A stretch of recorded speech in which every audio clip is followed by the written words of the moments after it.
Եկեք նայենք այն հայտնությանը, որ Աստված տվել է մեզ հայտնություն 2-րդ 17-րդ գլխում։ Գլուխ 2-րդ 17-րդ, համար 5-րդ։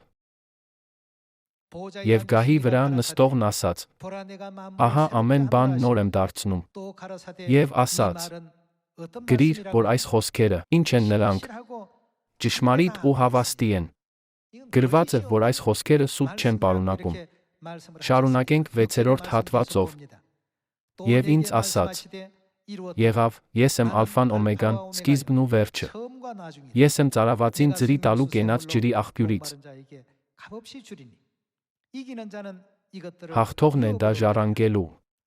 Ես նրա Աստվածն եմ լինելու, իսկ նա իմ որդին է լինելու։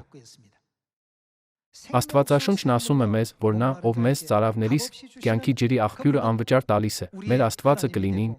մենք կդառնանք նրա զավակները։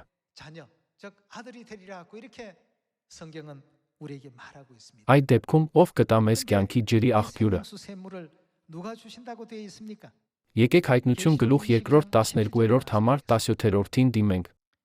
Հոգին ու հարսն ասում են. Արի։ Լսողս ասում է. Արի։ Թող գա, ով ծարավ է, ով կամենում է, թող ջրի վերցնի կենաց ջուրը։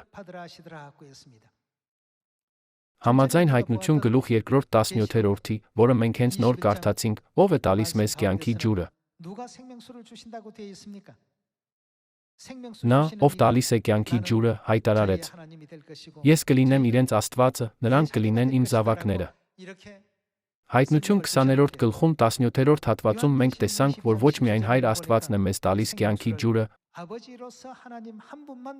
այլ հարսնացուն, գառան կինը, նույնպես մեզ կյանքի ջուր է տալիս։ Մենք հաստատել ենք, որ հոգին հարսնացուն միասին կյանքի ջուր են տալիս ողջ մարդկությանը։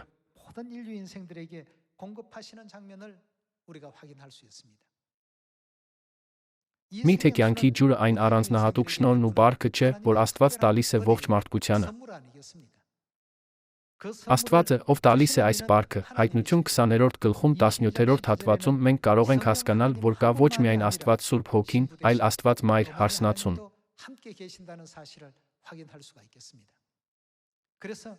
Երկրի հարսանեկան համակարգում պետք է լինի փեսահարսնացու։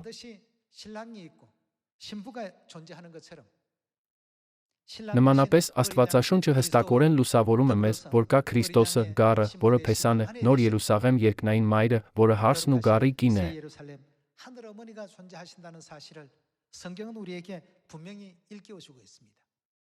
Մենք կարող ենք հաստատել, որ եկեղեցին, որն ունի այս ճշմարտությունը, կառավարվում է Աստծո կողմից։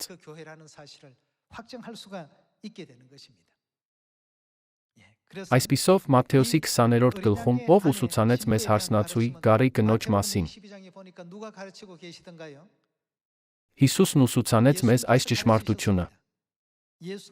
Երրորդության համաձայն, Հիսուսը մեր հայրն է ընտանիքի համակարգի առումով։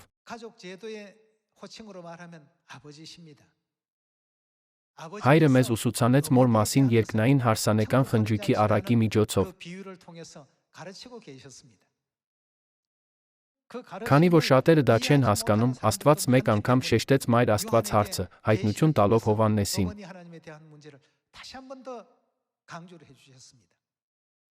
Հայր անսանհոնգը նա է, ով մեզ ուսուցանել է Մայր մասին։